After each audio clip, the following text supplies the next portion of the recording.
Okay, here is discipline number 8, apology and forgiveness. If you're ever looking for a way to start a conversation with somebody who you're kind of sideways with, but you're not sure whether they even want to talk to you about it or it's going to be a difficult conversation, the very best way to address this is to begin with an apology. This is an extremely powerful tool. But we have to be really clear that apology and forgiveness are both terms that we use broadly, and we mean very different things by them. Well, not very different things, but we can mean an apology is just simply saying I'm sorry. Now, being sorry and saying it is an important part of an apology. But I can say that I'm sorry about something that I have no responsibility for. And sometimes people, if you watch politicians doing their apologies, it's sort of like, well, I'm really sorry that you have the bad judgment to tell me that my behavior is bothering you. It is not genuinely taking accountability for something. So remember that what we're doing here, the big part of what we're doing here is we're working on creating greater accountability and mutuality. So the apology itself is something that arises out of an awareness that we have a relationship that got sideways somehow. There's something that happened, and it has resulted in discord between us. Harm has been done, usually, and it can and oftentimes it's harm done on both sides. Lots of times the event that happened was something where we both made decisions that were problematic.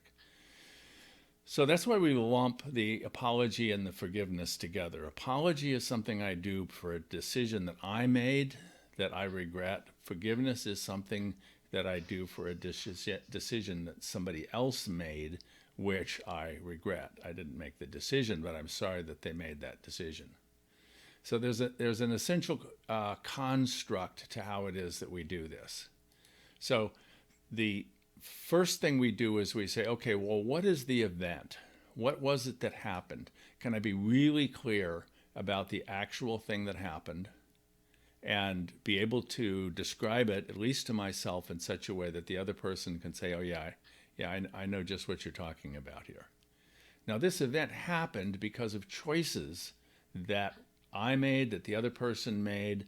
So oftentimes, as I say, there's going to be multiple choices that were made. What was the choice that you made? And what was the choice that the other person made, especially the ones that you find problematic for you, the ones that were actually harmful? So recognizing that these choices have been made, okay, so now what are the consequences? What happened when we each made those choices? And what are we going to do to clean it up? What are we going to do that's actually going to repair things so that we don't have the mess anymore, right? I spilled the milk. I'm going to go get a rag and I'm going to clean up the milk. I'm going to repair it. And then the final piece here is that the patterns. There's certain things that have happened. They've happened before. They can easily happen again. So what am I going to do that's going to clean this up?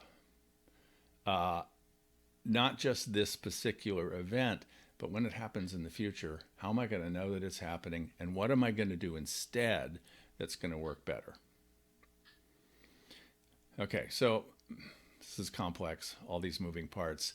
Let's just kind of walk through this in such a way that we can get a sense of the pieces and how it is that they might show up. So I'm going to tell you a story, true story. My youngest son was in junior high school. Don't remember exactly how old he was. He's one of my 3 kids that came into my marriage with my wife, who is their stepmom. So at this point, I had already learned much better than I had at the starting point that she didn't have the power that I had in relationship with these kids. So when something got sideways, I really needed to step in. Otherwise, it wasn't going to get fixed. So she came to me and she said, "Did you hear what he said?" I said, "No, what happened? Did you hear what he called me?" No. He called me an effing bitch. Ooh. And she thought this required some kind of intervention, and I agreed with her. But Knowing him the way I do, I knew that to immediately go to him, he just kind of, he's like a turtle. He goes inside his shell and you can't get him out of it. So I had to wait a little bit. It wasn't more than about 20 minutes when he came to me and he said, Dad, my friends are getting together at the mall. Can you give me a ride? And I said, sure, I'll be happy to give you a ride. But before we go, I want to talk about what you just said to your stepmom. And he knew exactly what it was that I was talking about. So we found her and we talked to her and I said, okay, what was it you did? What was the choice that you made? And he said, I called her a name. Oh, what name did you call her? I called her a bad word, right? Okay, what was that? And I was pushing him to be as specific as possible about exactly what it was that he had done. Being generalized, talking apologies in general are not nearly as effective as something that's very specific. So he said, I called her an F and B. All right. Okay. Now, what do you understand would be the consequences of that? There was a choice that you made. How do you think that impacted her? Oh, I don't think she liked it. That's a safe bet. She didn't like it. What do you suppose the effect was on her? And he had some trouble thinking about what that would be. I said, has anybody ever called you a name? Yeah. Well, how does that feel to you? Now, he could get a little closer to that. He didn't like that. It made him mad, made him feel like they didn't like him. I said, okay, so is that what this means? Does this mean you don't like her? Well, no. Okay, well, then what is true? Well, I was just mad. Okay, so you were mad. But what do you think was the impact on her when you expressed it that way? And he could be pretty clear then that it hurt her feelings and it made her feel like she was not important to him and that he didn't appreciate her. I said, okay, so is that not true? Do you actually appreciate her? Yes. Okay, for what? And so then we walked through a series of the things that he could identify that she does for him that he appreciates. So he could say to her, this is what, I like it that you help me with my homework and with my laundry, and there's other kinds of stuff that she does on his behalf, fixing meals. And so, okay, so so this is he's doing the cleanup here. I said, so why did this happen? What was going on?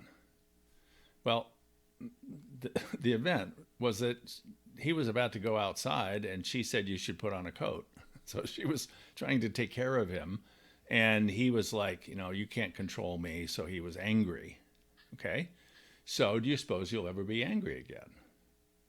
Well, yeah, he could agree that he would probably be angry again. Yeah. So this is a pattern. This is something that will come up again and again. So I said, so next time you're angry, what are you going to do? He said, well, maybe I could just tell her that I was angry. I said, yeah, that's pretty obvious. But so he had recognized this event that had happened. He had been clear about the choice that he had made, the consequences that that choice had made on her.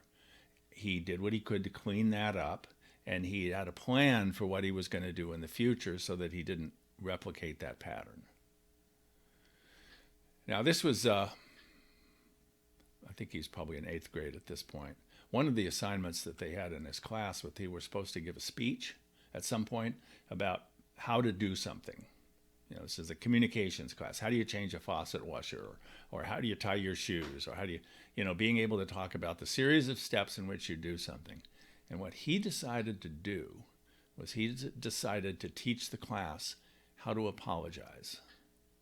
So he had so internalized this and now at this point, he was proud of the fact that he knew how to do this.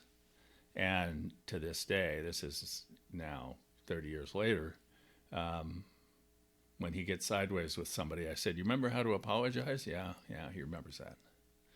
So I highly recommend this technology to you as a way of repairing relationships. Now, it's really important to understand that the reason to apologize is to change what we're doing. Some people will sometimes say to me, well, yeah, but what if the other person doesn't accept my apology? They don't need to accept my apology.